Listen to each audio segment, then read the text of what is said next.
What's up, everyone? What's up? Today is Tuesday, y'all. It is the last day of January. It is Tuesday, January the 31st, 2023. I see you, Adrian. I see you, Robert Holman. I see you, Shirley Nicholson. What's up, Latrice Jones? I see you. I see you, Deborah Johnson. Hey, y'all, real quick. Deborah Johnson starts her broadcast on next Monday. So you want to make sure you tune in. She's coming in on Facebook and the her page, Facebook, and then the Ready Publication page um, at 5 p.m. Eastern time. So you don't want to miss it. It's going to be phenomenal.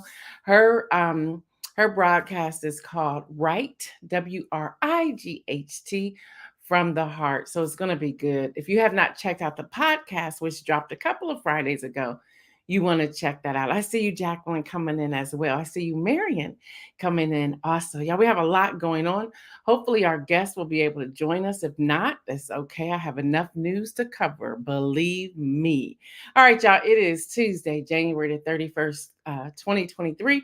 I am your host, Gail Dudley. If you're tuning in for the first time, I want to say welcome to all of you. Thank you so much, Latrice. She said, like and share this video, y'all. That's right, like and share. I see you, Jeffrey Allen James. Hey, y'all, listen. Y'all like shut down the podcast.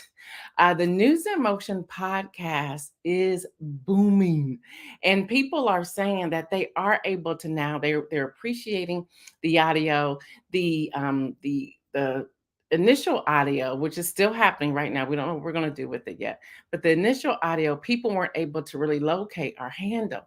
But the podcast, they're able to locate the handle, and it is just going. I'm like, what? We received an announcement saying y'all ready for this number? You hit per day downloads on when we call it NIM, the podcast on the podcast platform. Y'all, we hit over 10,000 downloads in one day. It was like, yes. So that's happening. So for the week, we've already hit some crazy numbers. So people are finding us, they're tuning in, and they're enjoying us. So if you don't see the people actually on here having a chat, but don't y'all go anywhere because I like having a conversation. I need somebody to have a conversation with.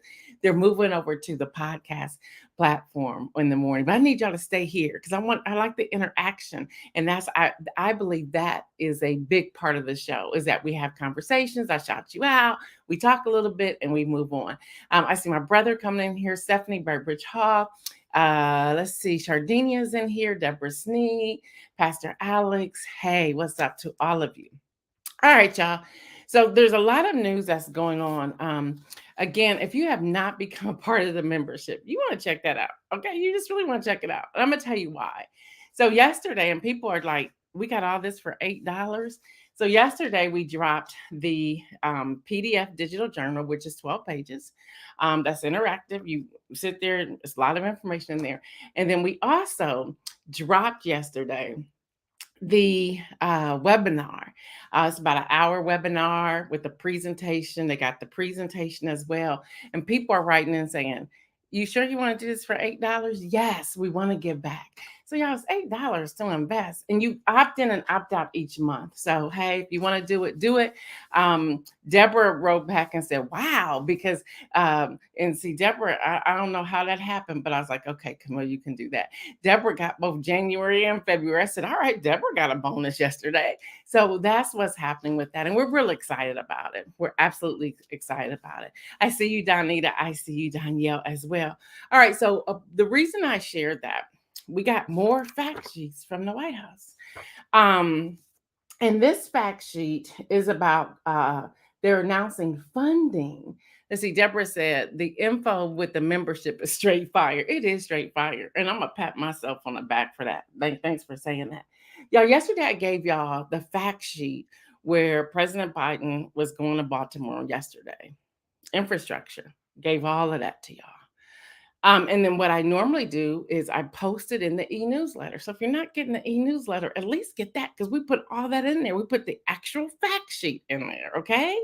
That was yesterday on renters promotion, promoting renters, renter awareness, renters affordability. All of that went in there. And if y'all did get the e-newsletter, make sure you complete the survey that goes directly to the White House. Hello, somebody. All the links in there are live. So that's free. That e-newsletter is free. If you want to join it, go to www.gaildudley.com and get it. It's that easy. Regina said, I got my e-newsletter. Regina, wasn't it the bomb? I'm sorry, y'all. I'm patting myself on the back today. Was it not the bomb? You got probably was information overload. So I'll be putting the Baltimore thing in next Monday. But then I got this fact sheet, y'all. Let me tell y'all what's in here. All right. And I'm going to slow walk this. All right, y'all. President Biden announces funding for major transportation projects with an S, plural, funded by bipartisan infrastructure law. Y'all, a lot of money is in here. Why do I share this? People see them and say, oh, they already got their. No, there are multiple contracts that go into all of this. All you have to do is send in your pitch proposal. That's all you have to do. And we're gonna put pitch proposals in this month's membership. We're gonna give you templates on how to do it, y'all. We're gonna give you templates. So if you in there, that's what you're gonna get. So it talks about the Hudson Tunnel project will result in 72,000. Somebody say 72,000. 72,000 good paying jobs. And it's not just in one place. The remote jobs, y'all, this thing was lit fire. Do y'all hear me? Do y'all hear me? I want y'all to hear me. Somebody say you hear me. Y'all, I am shocked. I'm like, until I sat in this seat and had access to all of these different things and possibilities, I would have never known of these, y'all. Yesterday, and I was cheating a little bit. I was sending this to everybody I knew. I was like, check this out. Hey, I know you do this. You want to check this out. Here's the link. You want to go apply for this. Here, you got a side hustle going on in engineering. You might want to check this out. I was flooding people's emails yesterday and they were like, how'd you get this? I'm like, I don't know. I'm a little scared that I have some of this, but this is how I get this. So let me walk through this. I'll get to the news in a moment, but let me walk through this. Y'all. So 72,000 good paying jobs. All right, y'all, we're talking $1.2 billion from the infrastructure law, the National Infrastructure Project Assistance discretionary grants called, I don't know why it's called MEGA, but it's MEGA, for 9 projects across the country, including over 292 million to complete a critical early phase of the Hudson Tunnel project. You don't have to live there, okay? Let me dispel that. You do not have to live there, okay? These infrastructure improvements are a critical part of President Obama. Why do I keep putting him in the president? President Biden's economic agenda to build the economy from the bottom up and the middle out. So, y'all, there's going to be another bridge investment of 1.5 billion. Is going to also include 2 billion to upgrade some of the nation's bridge in rural and in outlining communities. Get this, y'all. 26 major projects through the infra program. They always trying to make something an acronym. All right, get this, y'all. President Biden has announced a 292 million grant to Amtrak for Hudson Yards, creating a concrete casting, Section 3. They give all the legalese and all that stuff. All right, let me jump down. The overall Hudson Tunnel project is over $16 billion. 16 billion, y'all. Investment that will improve resilience, reliability for New Jersey Transit, Amtrak services between New York and New Jersey. Again, you don't have to live there. You can get a piece of this contract. Y'all, hold on, I'm getting to the serious money in a minute. Just hold, and y'all think the billions was important, right? I'm not there yet. So they talk about the North River Tunnel, and I'm jumping over. There's 4 pages of this. They talk about that. They talk about 24 trains. They're talking about 12,653 minutes of delay. They're talking about how the passengers experience all these things. They're talking about customer service. Are you a customer service person? Are you a project manager person? What can you do? What can you do? Are you an administrator? Y'all, these are the jobs. These are the contracts that are out here with all of these billions of dollars. Come on, y'all. Y'all heard it here on News in Motion because y'all not getting this anywhere else. And if you are, let me know. But I'm sure you're not. So keep tuning in here because this is where you're going to get it. Y'all, they talked about the water flood, the salt flood, how they're going to address the challenges, how they're going to meet the needs and demands of the people. They talk about the whole new project and the grants. I know y'all want me to get to the money, right? Let me get to the money. $250 million. I kind of like I'm kind of like wanting to channel our late London Queen of England. So let me just go here. I can hear her now. This is your duty. 250 million for the Spence Bridge. Connecting Kentucky and Ohio. Hello, Kentucky. Hello, Ohio. Listen, y'all, part of the total investment of $1.6 billion just between the connection. Y'all remember President Biden went up there and hung out with Mitch McConnell, the Senate minority leader, and I think there was a Senator Brown was there, and I think the former Senator Portman was there, and others. They were talking about this money, $1.6 billion. So Kentucky, Ohio, come on now. And again, you don't have to live there to get some of this money. They're talking about the whole infrastructure. They're talking about every piece of the project, what they need. They need somebody to do something on the computer. They need somebody to order supplies. They need somebody to cater the lunches. Y'all got to think big on this. When I was sitting in on this, I was like, come on, come on, come on. This is what we're talking about. Come on, y'all. Don't let this money stay on the table. $150 million to the Louisiana Department of Transportation. What? And you don't have to live there either. Y'all, $117 million to the railroad in Illinois, 4-mile track structure. Again, they're talking about all the many jobs and contractors that they need. Come on, y'all, we can't sit on this.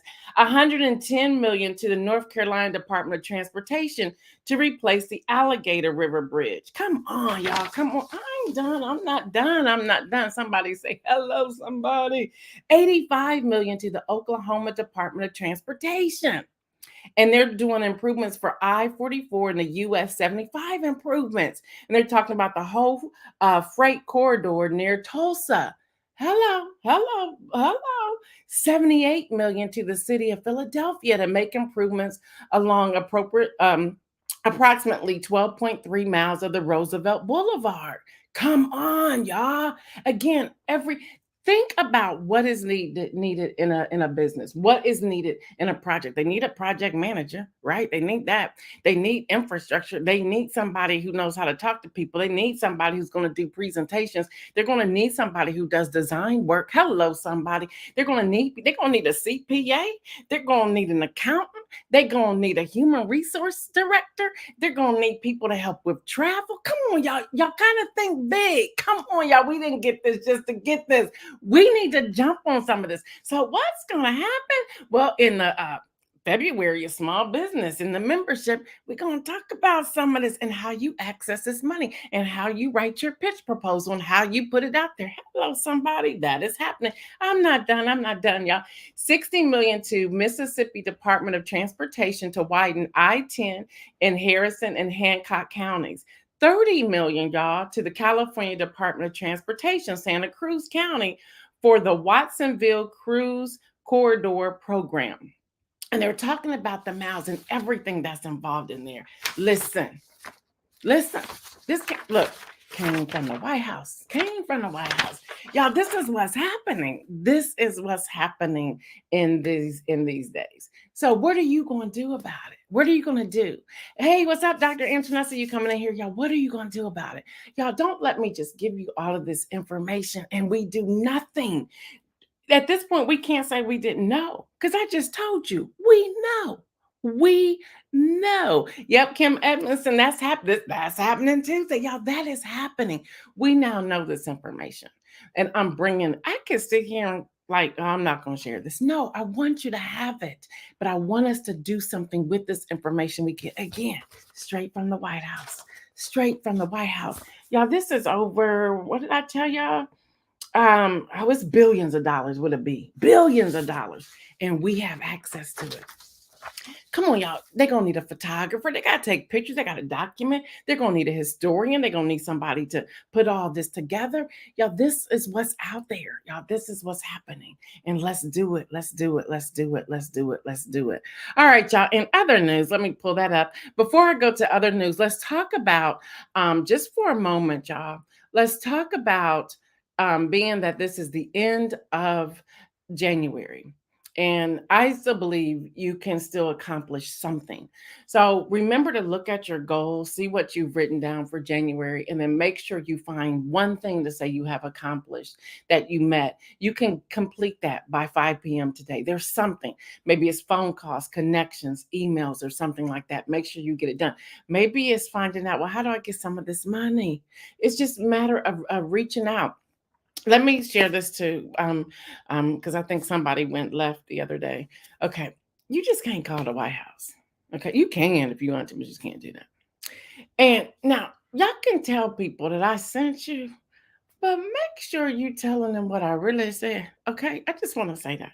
So when I give y'all this information, it's like you just can't call up like, "Hey, hello, White House. Can you tell me how to get this money?" I was listening to news, and it doesn't work like that.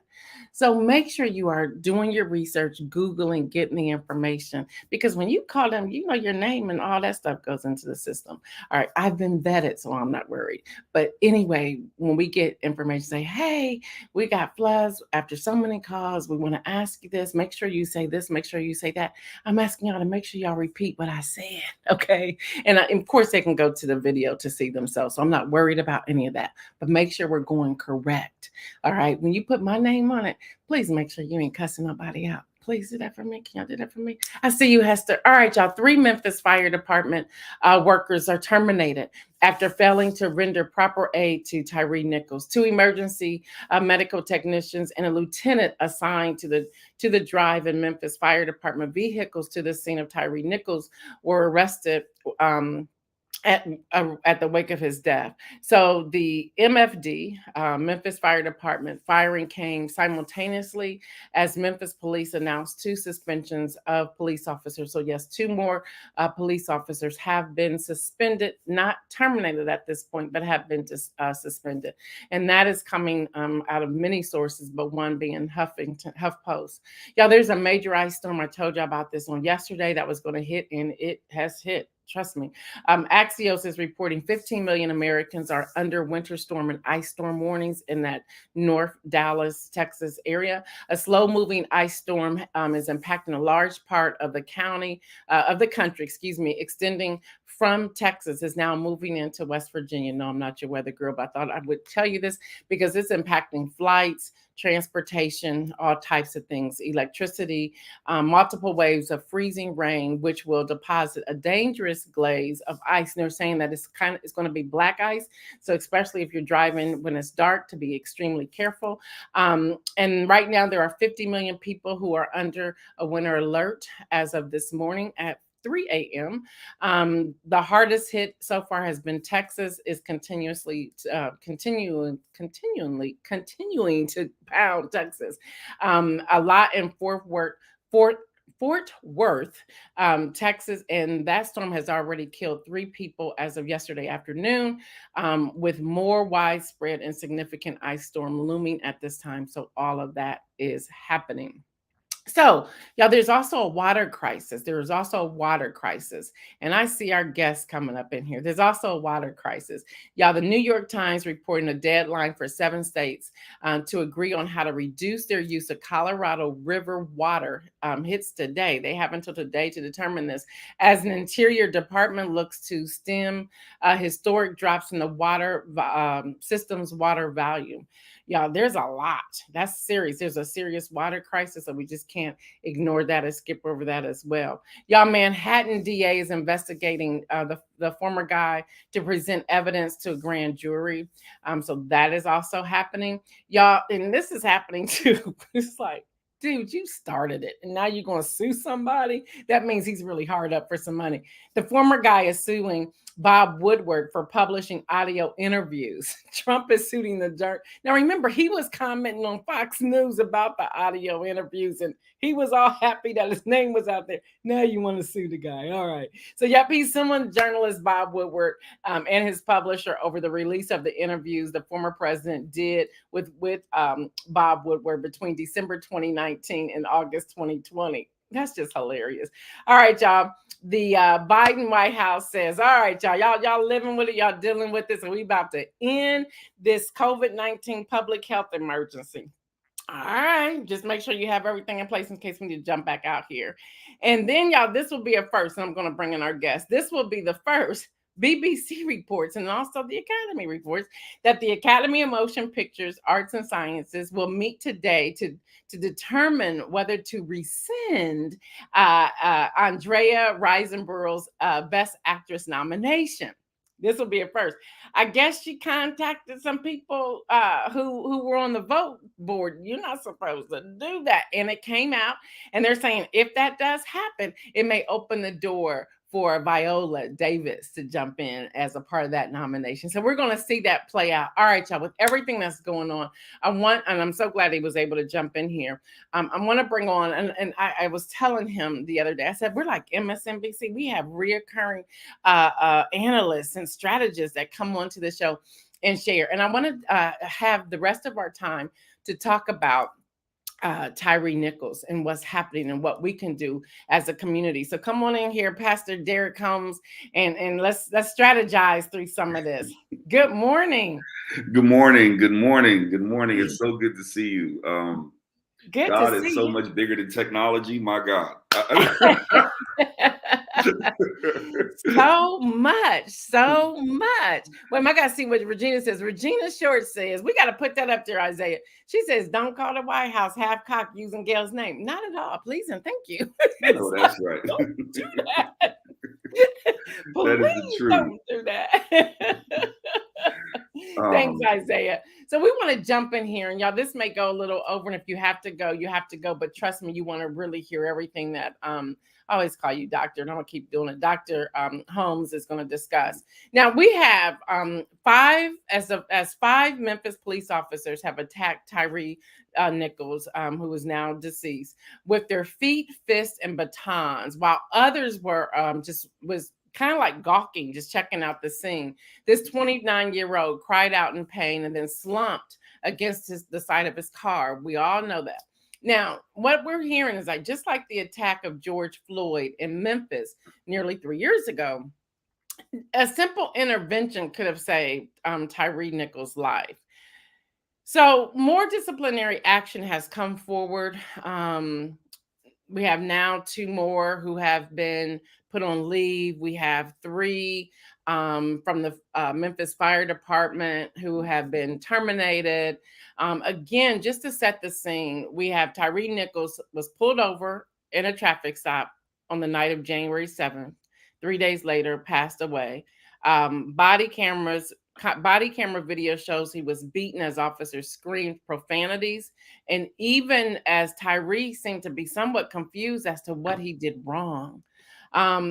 Through all this chaos, he ran and eventually was caught at another intersection, a short distance from his mother's home.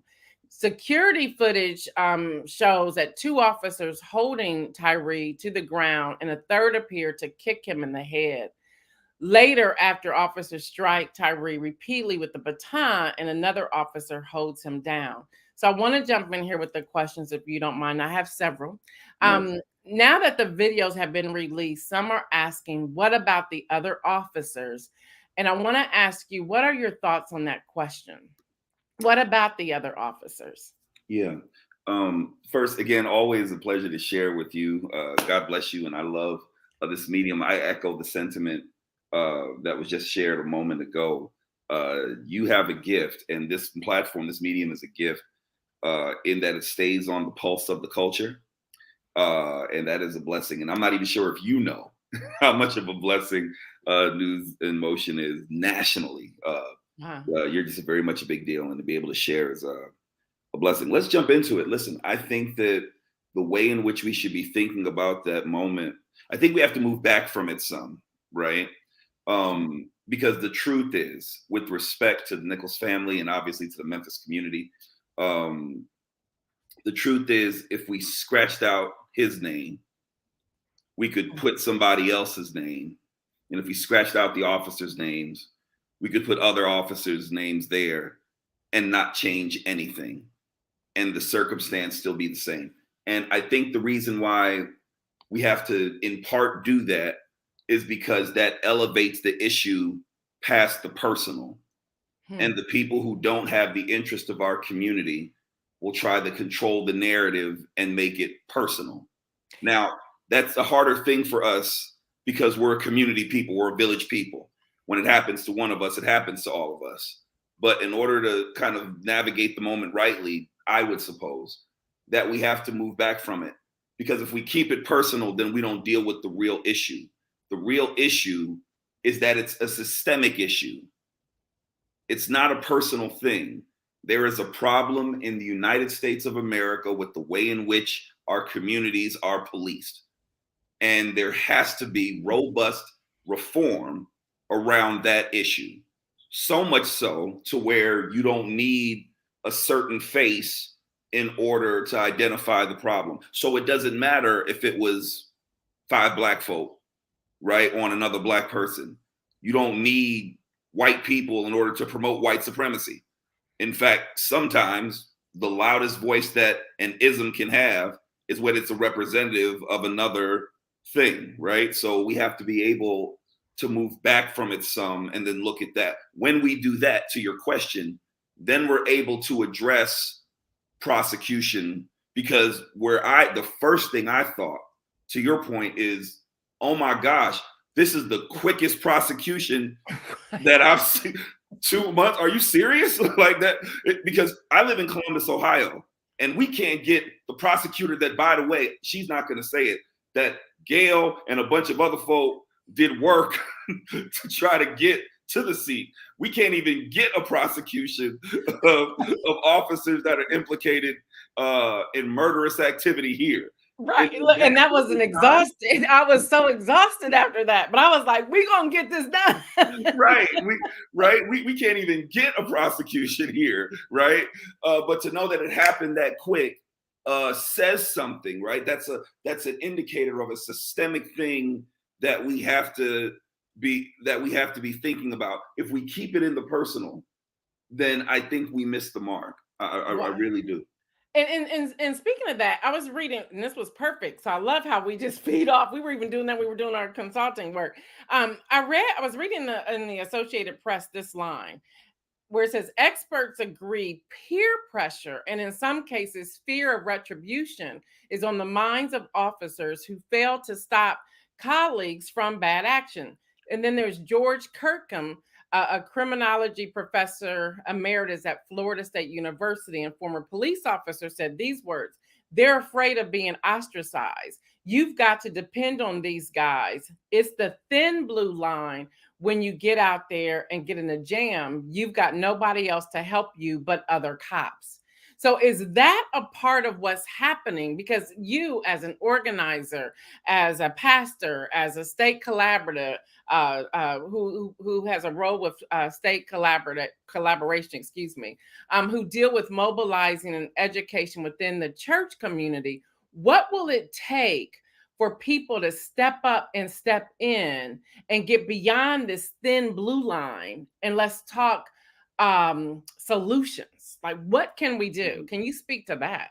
Yeah, I think there are two things. Listen, I'm a pastor through and through. And as you well know, when you have any type of dynamic where colleagues operate with each other, there is a certain amount of loyalty that you feel, right? I believe that to be human, whether that's in law enforcement, whether that's in the pastorate, whether that's musicians who just know each other. There's an inner network, a subculture that's created. And we can be open and honest about that. But I think, to your point about strategy, what has to happen is there has to be this understanding that the call for police accountability isn't a personal indictment, right?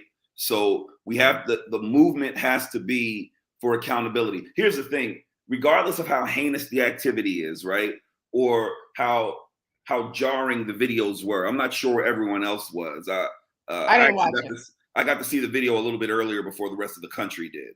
And I definitely want to talk about that in just a little bit. But that jarring image where you know that something's going wrong, regardless of whatever procedure someone has at the front of their mind. Okay. It's not the indictment to say, oh, well, this must be a bad person. All of us have done bad things while trying to be good people or trying to do what we thought was right. The call has to be to personal accountability. It doesn't matter what type of person you are. You did something that caused someone else to lose their life, and you have to be accountable for it. If this were 5 civilians beating on another civilian and they died, we wouldn't even be talking about this. Right. They would be locked up, right? The state would go ahead and cover all the finances for the, we wouldn't even be having this conversation.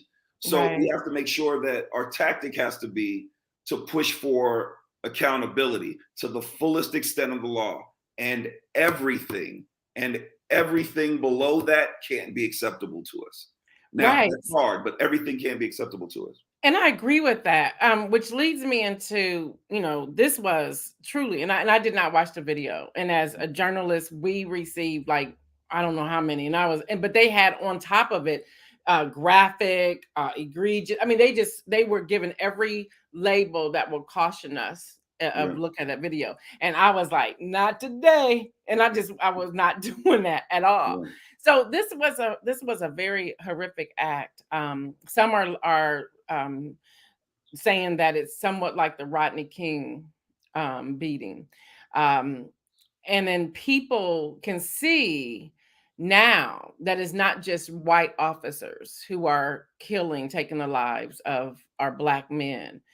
What do you suggest we the people do to make our voices heard, number one? And number two, I can't leave out that so many have jumped on this narrative of Black on Black crime, and some have even called it gang-like. Some of the narratives that are happening on Fox News are beyond me. Some have called them a gang with badges.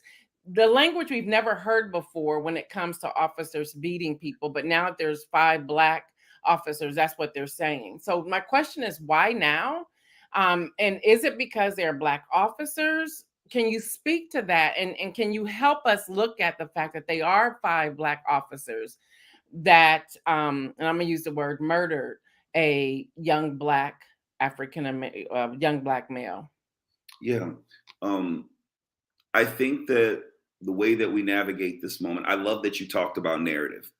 And because one of the ways that I think that we deal with the moment and the ways in which we should be lifting our voices are around controlling the narrative. Because the narrative that those who don't have the interest of persons of color, who don't have the interest of our community, the narrative that they'll try to espouse is, oh, well, they're violent anyway. Oh, see, it's not just a white Black thing, right? Look, they do this to themselves. This is what happens in their community, right? And that kind of mutes the seriousness of the moment. So we have to control the narrative. And again, go back to what I said, we have to control the narrative so much so to where it's clear that you don't have to have a white face in order to promote a white supremacy thing, right? Look at what Kim said. It's about power, right? It's about power. We have to be able to control the narrative in that way. The other thing that we have to do, and hear my heart behind this, I've actually been waiting 2 days to say this. Because I knew that if I said it here, it would matter. We have to be able to take a moment to heal. We can't allow the moment to strip us of our humanity. And hear my heart on that. We have to be able to keep ourselves human and not be so quick to react.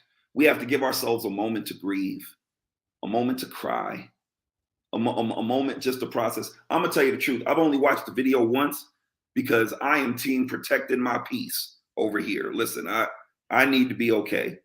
We don't spend enough time talking about the effects of mental health in our community. We don't spend enough time talking about how seeing those images, dealing with the realities of what our nation is, dealing with the realities of what our communities are, dealing with those tensions. We don't talk about the ways in which it affects us. Right. For most of us, when we see those videos, we see family members, right?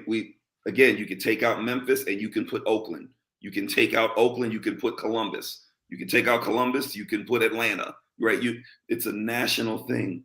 And we have to take time. We have to be able to take time to process that. Pray, meditate, sage, take a minute, and not make apologies for it. And the reason why that's so important is because part of the oppressive apparatus in our country is to dehumanize us. Right. So we have to have revolutionary ways of thinking about our own care and our own humanity. Because here's the danger, and this is where it dispels the myth of Black on Black crime. And let me pause there. That's a huge myth that we need to stop saying that. It's not Black on Black, and because no one uses white on white. No one uses white on white, right? Crime happens in proximity. Here you go. If our neighborhoods were more integrated and redlining still wasn't a thing in the 21st century, then it wouldn't be Black on Black and white on white. We would just do crime with each other. That's a very poor time joke, but I hope you get what it is that I'm saying, that we have to dispel the myth of Black on Black and white on white. But here's the point I want to make about considering our humanity. There was nothing, obviously, there was nothing in that moment with those officers to where those officers saw themselves in Tyree. There was nothing in a moment that said, wait, this person looks like me.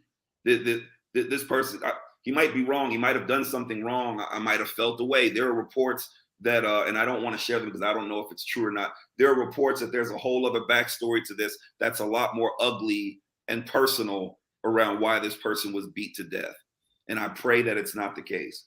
But I heard it too, and I won't report it here either because I haven't been able to fact check it. Like I saw some of that, and I don't want to report it, but there has to be the thing that says, wait, let me stop, right? And that's a sign, a signifier of what happens when you're dealing under an oppressive thing that continues to dehumanize you over and over. So now you're not being human, you're just operating. I'm not being human, I'm just operating with a badge. I'm not being human, I'm just doing what the thing above me tells me to do. They went to sleep after that. Right. So we have to be able to do a bunch of things at one time. And listen, we're Black in America. At this point, if you can't multitask, you're going to struggle. We have to be. I'm with you. Look, we got to be compassionate and woke and saved and prayerful and careful. We got to be able to fight. We got to be able to speak block and boardroom at the same time. But listen, if you can't do more than one thing, you're going to struggle. And I think the moment requires that we're doing more than one thing at one time. Right. We definitely have to make sure that we're making time to be human. And I'm laughing as you're saying that, but you're so right. And then even me as an African American female, not just African American female, woman, wife, mother, media personality, journalist, researcher, minister, ordained pastor. You gotta keep flipping all these things. So even when it came to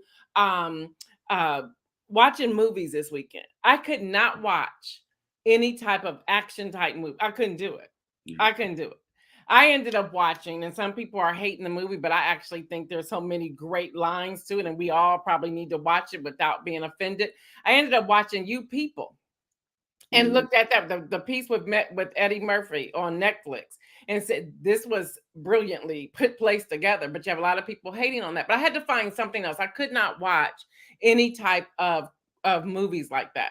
I want to go to Fred Jones, and I'm going to go to Jeffrey Allen James. Yeah. Fred says the media picks and chooses what they want us to see and how often. When African Americans are killed by law enforcement, it leads the national news for days, sometimes weeks. But when the same happens to other groups, it's shoved in the middle of a broadcast, usually right before a commercial.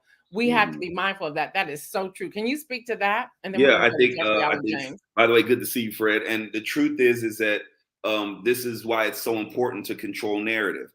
Here is the truth, and I'll be honest with you.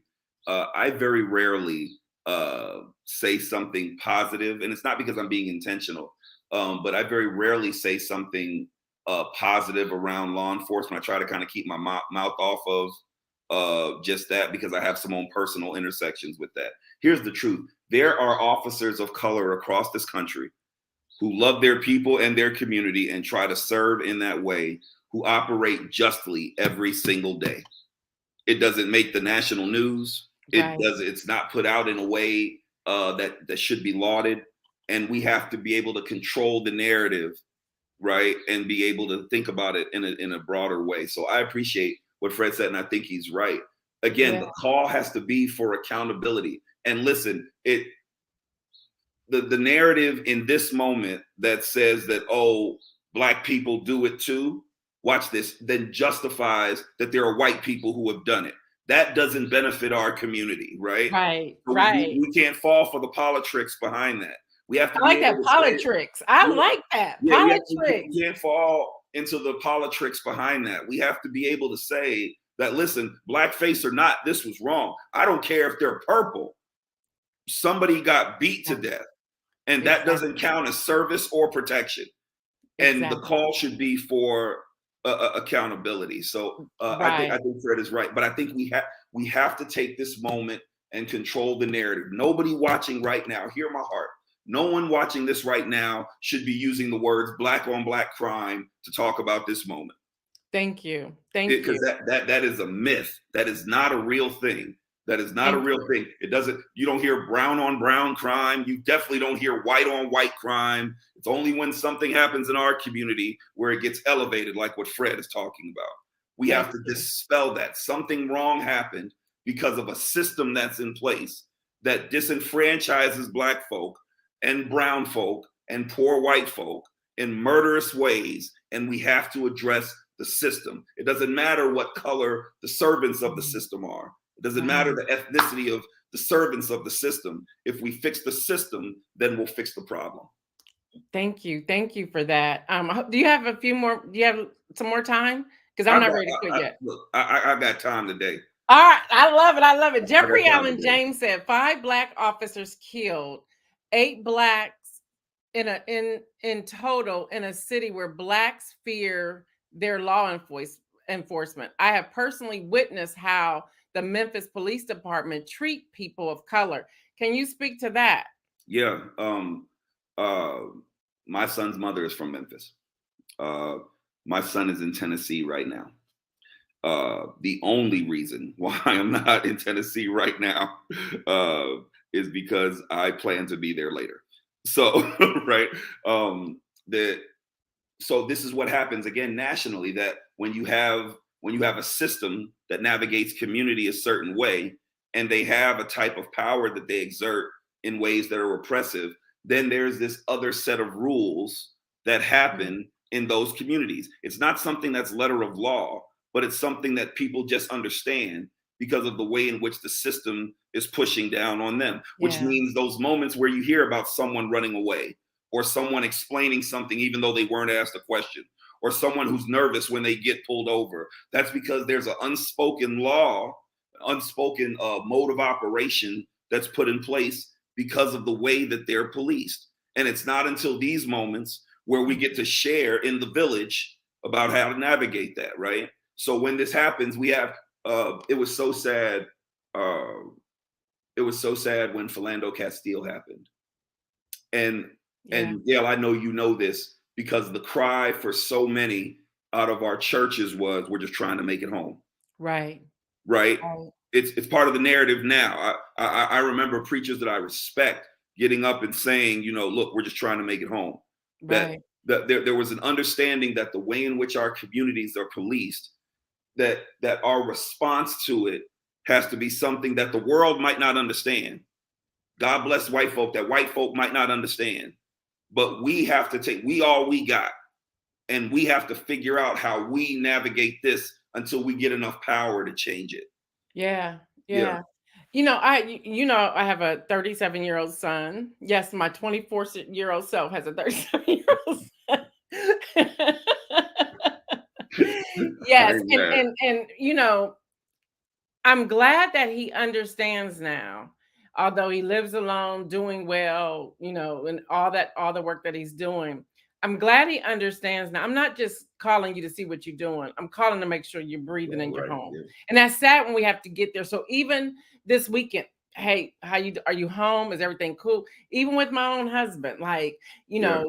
because we know the times, that we come in and out the house, and Hmm. if it's even 30 minutes, there's just something, and I'm sure that's the trauma that comes with, like, hey, just making sure you're okay. And he's like, girl, I'm in the grocery store. I know, but for me, I'm used to something so I'm just checking on you. Yeah. Just my Black brothers, um, friends, and so forth. And I'm not discounting my Black sisters, because the same thing. But there's just this fear.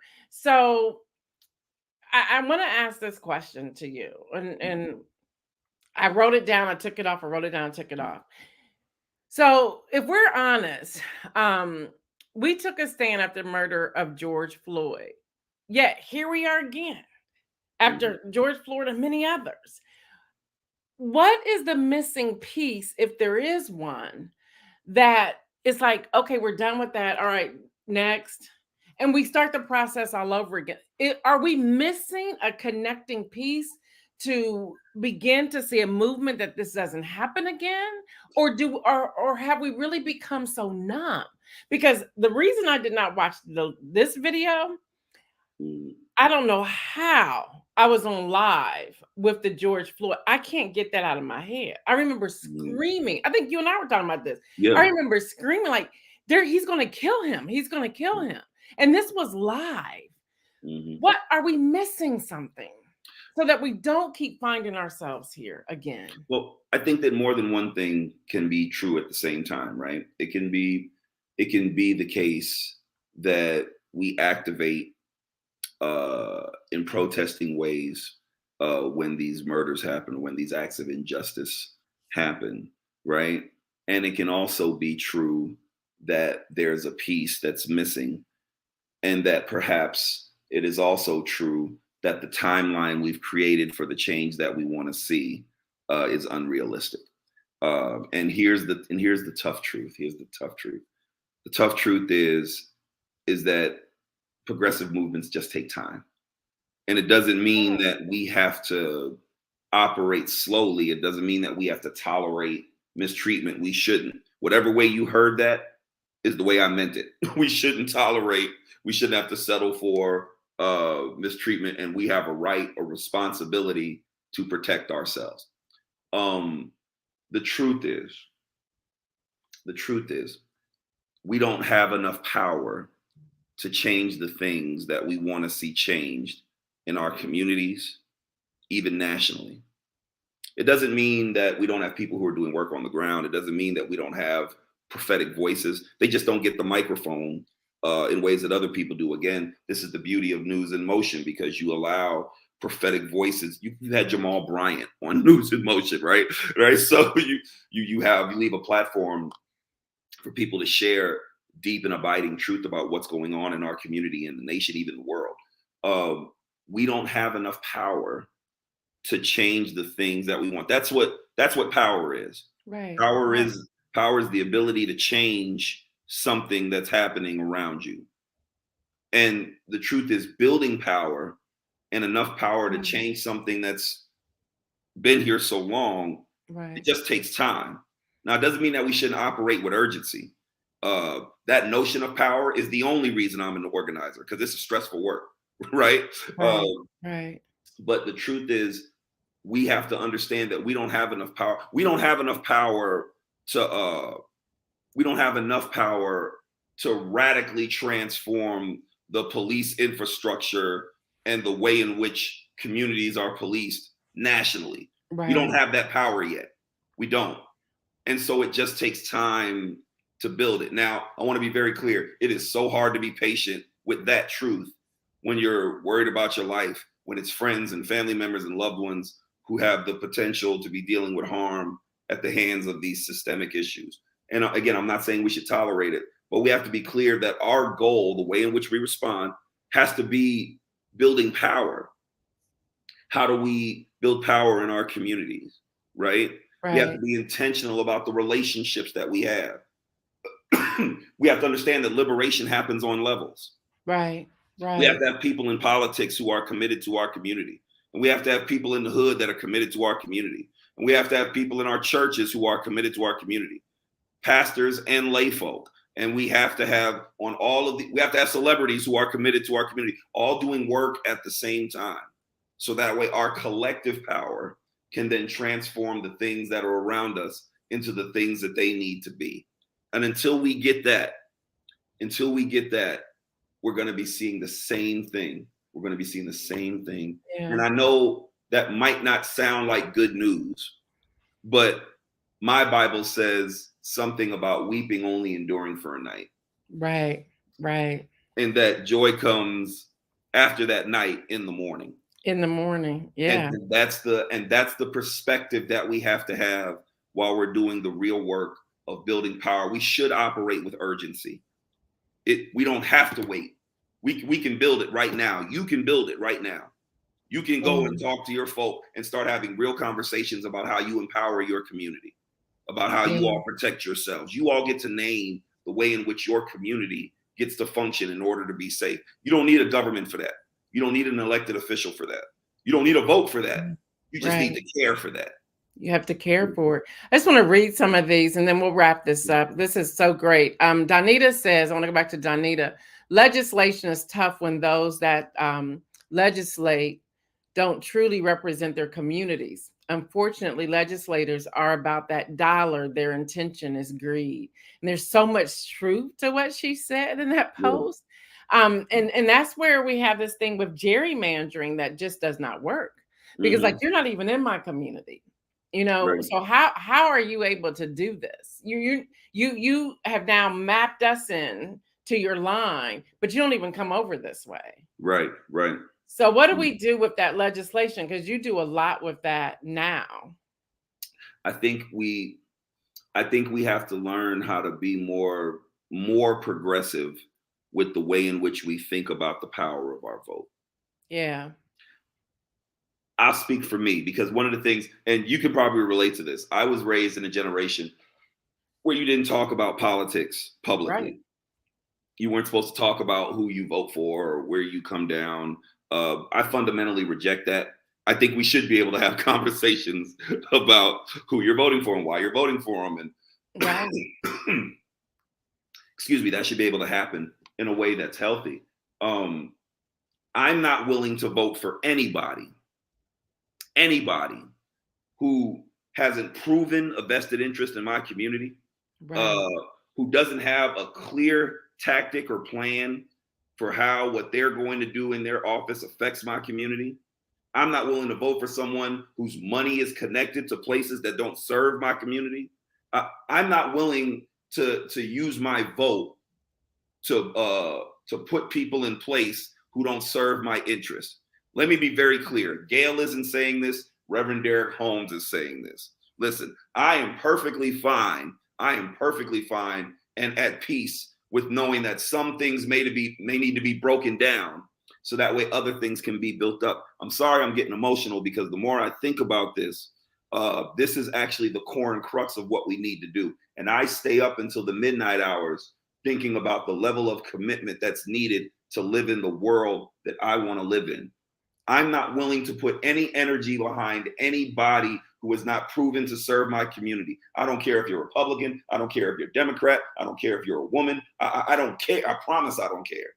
Because if your presence doesn't change anything about my present, then you are not doing your job, which means that I can not only vote you in, but I can vote you out. Right. These parties don't care about us. And I stand with all of what you're saying. You're right. They don't. Yeah. They don't. And it's now time for that to shift. I know, Pastor Holmes, that people get probably tired of me. And it's okay to be emotional. Thank you for your vulnerability. I appreciate that. Look, we just talked about being human. Yeah, Listen, I I'm appreciate and human every you day. know, thank you for your vulnerability. But Yeah. I talk a lot about stop going by name. Stop going into the voting booth and say, oh, this is a woman, I'm a woman, so I'm gonna vote for her. She could be the person that's going to take you down. It's like we have to do our research. And I know I'm a broken record with so many people, but it's like I really want to see the best. And I really want people to do their research. And I really want people to bring people to the chambers that are about their business and about our lives. Yeah. And we have to stop all these other shenanigans. Mhm. And I get emotional, I get upset as well. And it's like, you know me. I'm Yeah. probably why I don't have the contract anymore. You know me, I will split a ticket in a minute. It's like, it's like, and I don't care. It's like, why are we teaching just down ballot? Our former president, whom I love dearly. I get what you're saying, but let's look at Krista Cinema.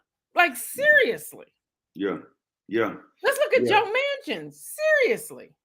Mhm. It's like they flipped on you. You know, anymore, we don't know if they're running on a ticket to be able to go the other way. We have to do our research. Yeah. It's And important to do that. and here's the challenge. And I love this is the best conversation I could have had in the morning here. Oh my gosh. Because here's the challenge. And this is and I hope it provokes everyone who's watching this now. Here's the question you should be asking yourself. Are you to a person willing to do what you know is required in order to bring about the change that you want to see? Say that again. That was good. That at the end of the day, we can get up here and wax poetic all day. Gail is really good at that, right? The thinker with head and heart. She's good at that, right? But here's the question. Are we willing to do what we know is required in order to bring about the change that we want to see? Because here's the thing, it doesn't happen without sacrifice. Right. It doesn't happen. It doesn't happen without sacrifice. If we become so entranced with our function in this society, the way that it tells us to function, even though it doesn't help our people, then we're not going to get where we want to go. Do we have the nerve? Do we have the nerve to say, I'm going to get off of News in Motion when this is done? I'm going to log on tomorrow, but I'm going to get off when this is done. And then I'm going to go out my community and find 10 folk who are in the community struggling and say, hey, we are going to organize what our community needs to look like. And then you go ahead and organize a meeting with whoever polices your community. You don't need a petition for that, right? You can just say, hey, we need to meet with you. And then go to a church and say, hey, we're in this community and we've already talked to a police officer and we want to talk about how we want to be policed. And this is what's going on. By the way, there's not a pastor in the English-speaking North Americas who's not going to go, oh my gosh, that's great. Right. And then they're going to have their congregation come. And then when their congregation comes, then the media is going to come. Right. And now here's my point. And then now that's the counter narrative to the thing that's in place where we're savages and we don't care and we're not doing the work in our community and we're not making things better. Are we willing to do the work that we know is required to bring about the change that we want to see? Wow. And that's where we're going to end today's News in Motion, because I want us to chew on that question and really make some decisions here. I think we're at a crossroads and it's time for us to make that decision. And we start with that question. Are we willing to do what is required to bring about the change we want to see? Thank you, thank you, thank you, thank you, thank you, Pastor Holmes. I am so appreciative.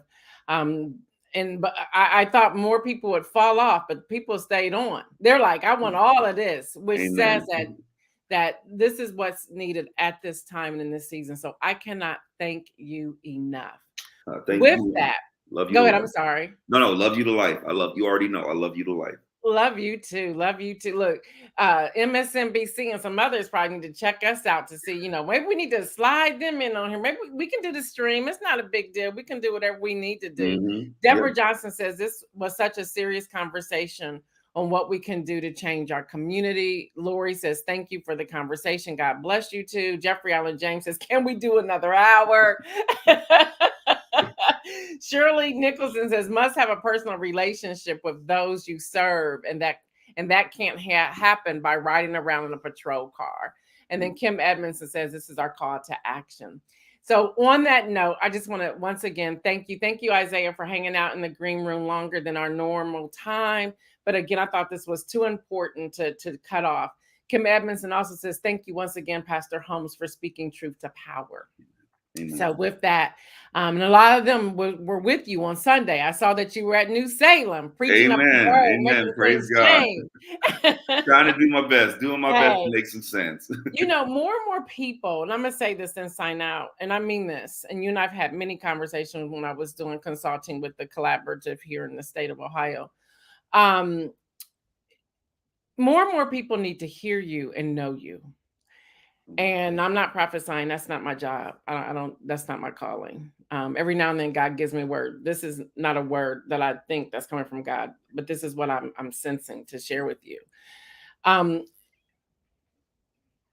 Is it time for you to take that leap of faith and really do what God has called you to do, both in pastoring and in mobilizing, organizing? And I think it's so much greater than what you currently see and currently are doing.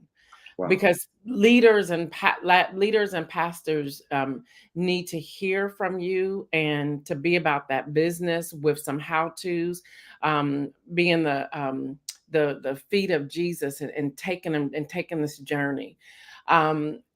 And I'm just going to pray now that you receive all the finances you need to do that, and that people will be empowered, and that you have strategy around what it is that you're doing, and that it will revive communities and change and transform lives.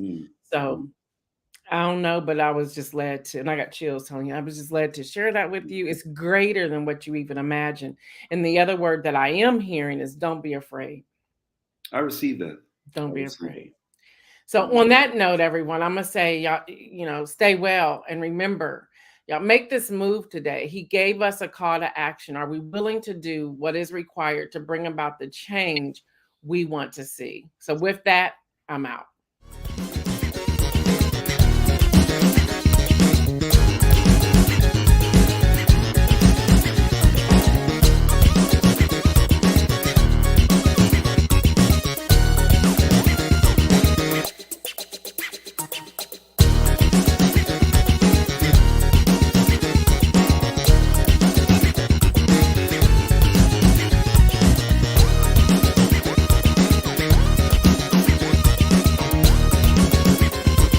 News in motion.